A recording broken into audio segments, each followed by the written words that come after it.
a stay-at-home dad, watching Disney movies he never had. His daughter digs through all the VHS, crushing the classics in a princess dress. Informed like Scuttle, Kurt's got your ticket, making it real like Jiminy Cricket.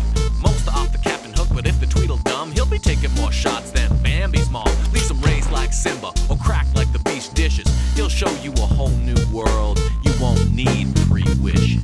Stay at home, Disney Dad.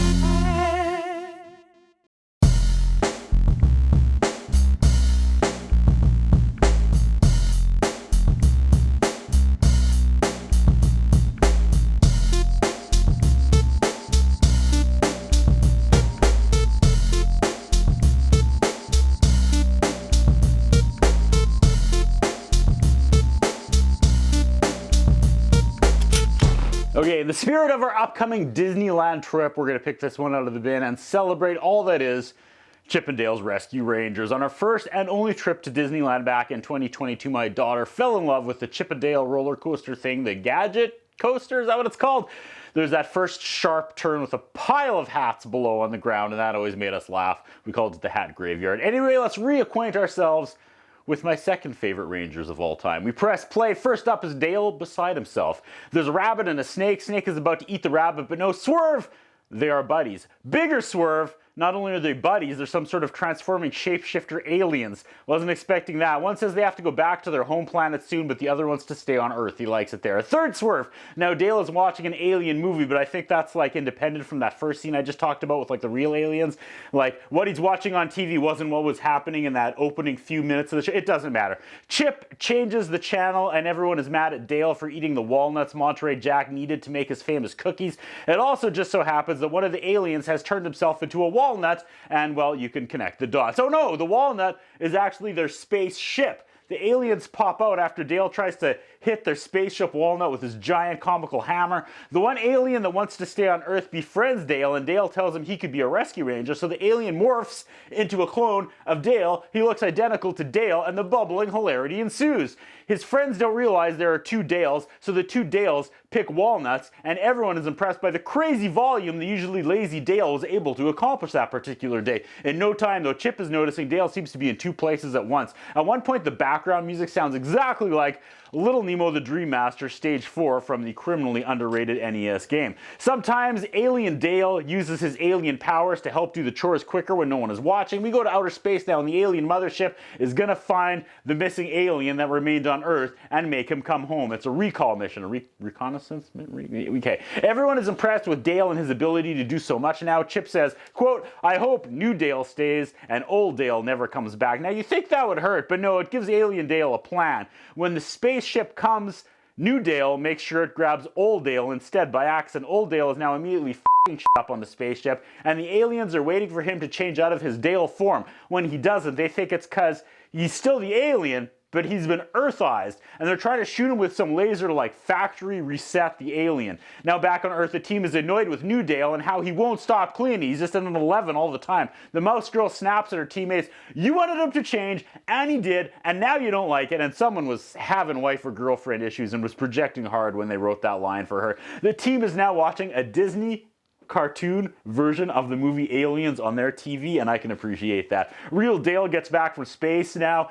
and there's 2 Dales fighting each other, and that's kind of fun. The fight seems bigger than it should in this like 7-minute episode. They get mixed up, and now the Rescue Rangers don't know which one is the alien, which one is real Dale, and we get the Spider-Man meme. At one point, Dale gets Dale in the sharpshooter, which is amazing. Then the mothership returns, and the real aliens tell the real Dale to please stand up, or else they're just going to blow up the entire planet. That seems harsh. Then the aliens present a plate of burgles, which was a gross meal that real Dale wouldn't eat back on the ship, which was what outed him. But these are But the alien Dale, he loves them and he can't help himself and he eats them, revealing himself. Alien Dale is back in space and lazy Dale is wasting space. All is restored back to normal as we fade to black. Flash the Wonder Dog is next, and Dale is watching a TV show again where mobsters have tied a busty blonde to a chair on a stack of dynamite. And Flash the dog and Conrad Cockatoo save the day. Chip unplugs the TV before Dale sees how it ends. Chip says it's all fake, and they do this in a TV studio. They argue about it, and then Girl Mouse, it's Gadget,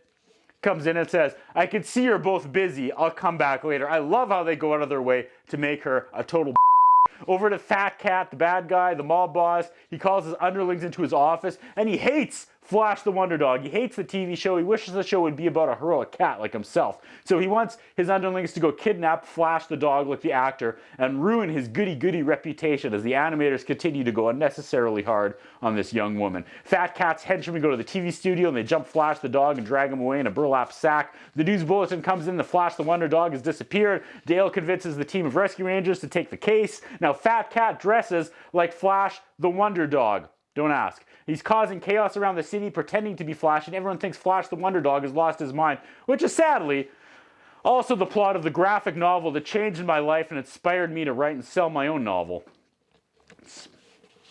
I don't know what to do with that this was the plot of a Rescue Rangers episode. Now all of Flash's henchmen are also dressed as Flash, and they're also doing bad things around the city, tarnishing his good name. The Rangers fly around the city, Dale does his dog call, and they hear Flash holla back. So they go to the hideout where Flash is being kept prisoner. Monterey Jack almost blows the entire secret operation because he smells cheese, and fat people can't contain themselves when they smell cheese. That's what they're telling us. That's the joke here. They try to rescue Flash, but Fat Cat's henchmen catch them and the chase is on. The Rangers find out real quick the real Flash, the Wonder Dog, is a real coward. Dale is pissy because Chip was right, and this guy sucks. Everyone tries to cheer up Dale, but everything he knows his whole life has been a lie, and he sinks into a deep, deep chipmunk depression. The studio goes public and denounces Flash for all the crying he's been doing, and they make Conrad Cockatoo the new star of the show. Fat Cat, though, with Flash the dog out of the way, thought a cat would get the starring role and has to come up with a new plan where Flash is going to attack Conrad on live TV. There's a lot happening in this 7-minute episode, man.